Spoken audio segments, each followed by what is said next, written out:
Shalom and welcome to another edition of our Daily Bread. I'm Messianic Torah, and this week's Parashat is the first Parashat of the book of Shemot, also called Exodus, and it's called Shemot, which means names.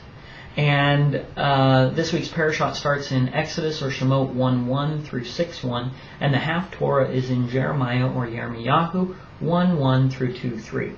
And this is a 10-minute summary on my message called The First Ripe Fruit. So basically I'll just break down the key points, and if you want to watch the whole 1-hour message, then there'll be a link below where you can do that. But if you're in a hurry and you only got 10 minutes, then we'll zim you through it. So this week's Parashat, of course, Parashat Shemot, my message for 2014-15 is called The First Ripe Fruit. And basically the concept here is really about our understanding of the relationship of how we follow Torah and kind of what everyone else is doing. Do you fit in the crowd? Does everyone else believe like you or not? And is it okay to do things differently? You know, everyone claims that, oh, well, we need more unity among the Messianics and there's too many divisions and all of that. Well, there's some divisions that are really healthy and really good, and we're going to look at that, because if you see the pattern in the scriptures, you're going to find out that Joseph was definitely divided from his brothers, and he was an outcast, and he was doing his own thing, and he wasn't doing what everybody else was doing, which was a good thing. And Mashiach didn't do what everyone else was doing. He wasn't just like another Pharisee or Torah teacher, and he wasn't part of the accepted organized religion. And Moshe didn't do what all of his other brothers did, and he didn't act like them, and he was an outcast and loner and all this and that. So it's funny and ironic to me that in Messianics, you know, everyone's trying to make the group thing go together, and it's funny because usually the outcasts are the ones who are doing more study. That's why they have more objections to what's being done. They're challenging what the status quo is and all this and that. So don't feel bad if you are an outcast. For some people, that's what's great about online, is they don't have a congregation they can go to, or they go to a congregation where they simply don't believe a lot of what's being taught, but they go there because that's all they have. Well, we thank Yahuwah for the internet, so you can get different perspectives and connect with other people who are also studying. So first point is going into Mitzrayim. This is where I compare this whole thing to the parable of the wheat and tares. So the very opening verse talks about them. These are the people, the children of Israel, that went into Mitzrayim.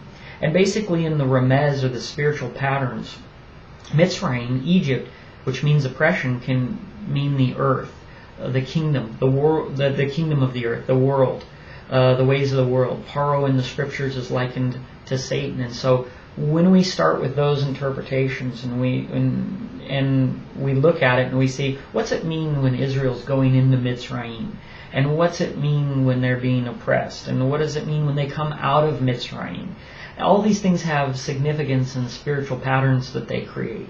And then that connects us to other stories and parables in the Bible, such as the parable of the wheat and the tares, where literally you have a field, right? It says the field is the world. Well, that's the same as Mitzrayim. And within the world is two types of seed, which is two types of children, right? There's the children of the devil and the children of God. And that's what we have here.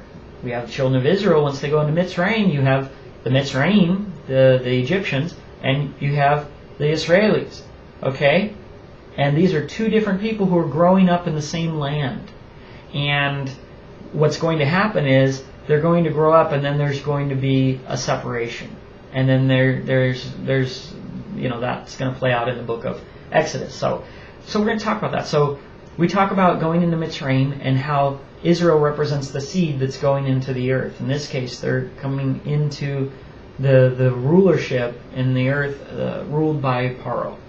So this is an earthly kind of time in their life where they're not ruled by God, but they're ruled by an earthly man. Next, they get a new king.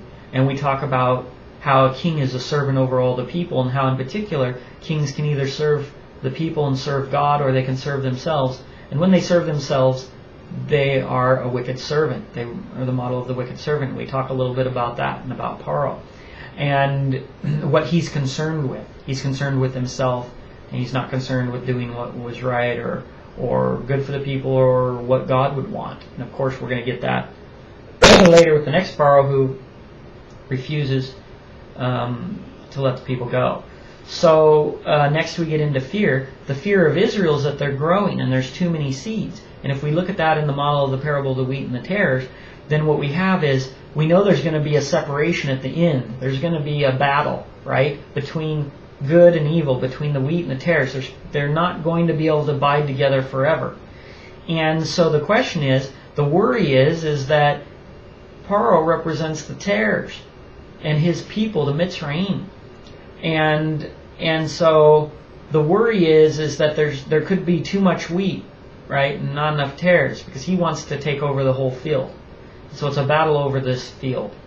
And what we see is that he puts them into hard bondage. And so if we take them as the seed, and we put that model of them going into the earth, right, then what we have is, going into the earth becomes more earthly, surrounded by earth. This is the model of being, of Israel being in Egypt, in Mitzrayim, surrounded by Mitzrayim. They're sinning, it's idolatry, there's all this, they're surrounded by that earth, the earthly things, not the spiritual and godly things. And so this is also the model of death, when you're buried in the earth. But there's another model there of resurrection where you literally come back to life, and you come back out of the grave. And so we see that what Paro wants to do is put them in the grave, which is killing the children and killing the males, right, which is to put more earth on them. And that earth separates them from God, which is the air, the ruach, the spirit, which when the plant grows up, it waves around in the air, being above ground, so to speak, as it's said. And so we're going to see that Moshe sprouts up first, right? He's like that seed that he literally was like a Mitzrayim, an Egyptian, and which would be death, right? And idol worship and all this and that represents death. And then he forgets that person, leaves that person behind, this model of repentance, and becomes a Hebrew. And Hebrew means to cross over. So he crossed over to serving God and not being an earthly man, being a spiritual man. And all of this happens, he's essentially like that sprout, that seed that breaks forth out of the earth, up into the heavens. And he also is the first one. And he's that first ripe fruit. We're talking about the first fruits. He's the first one to do it. And how important it is.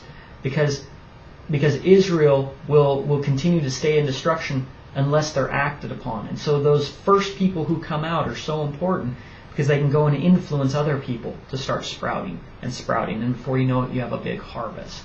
And then we see how basically Yosef and Moshe, they convert tares.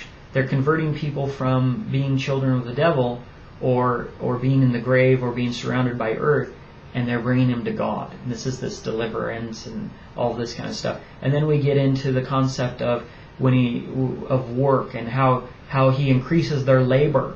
And this is how he not only put them into bondage, but then on top of that, he uses it to distract them so that they're so busy that they can't follow God. And I talk a lot about that, about how that's happening in our lives and how we don't make time for God and Torah study and all this and that. But we spend 8 hours a day going to work to pay our rent or something like that. And how that owns our time and our lives, so that we will not, which takes time away from studying God's Word, and what you can do to change that. And then my last point is about who will save their brothers, because the story of Yosef is the same as Moshe. It's the same as the seed that is the first fruits, is that Yosef is thrown into the well, right? He's put into the earth. His brothers wanted to kill him. That's the model of the grave. And yet from that, he goes, he changes his identity, he lives in Mitzrayim for a little bit until he's able to grow up and save his brothers and become power and rise above, again, rising up. And he's going to serve God, and he's going to save his brothers. The same thing happens with Yosef, and the same thing happens with Mashiach, the same thing happens with all those who are first to observe the Torah, and generally they're outcast, they're not accepted, they're not the norm, and yet people will eventually figure out that these people were ahead of their time, and that they'll be able to follow them, and that will save their brothers. And so that's my message, the first ripe fruit. I hope it's a blessing to you, and if you want the 1 hour message, click the link for the full message, and hit subscribe and like and all that good stuff, and check out our website, loveatorah.com. Till next time, I'm going to say shalom.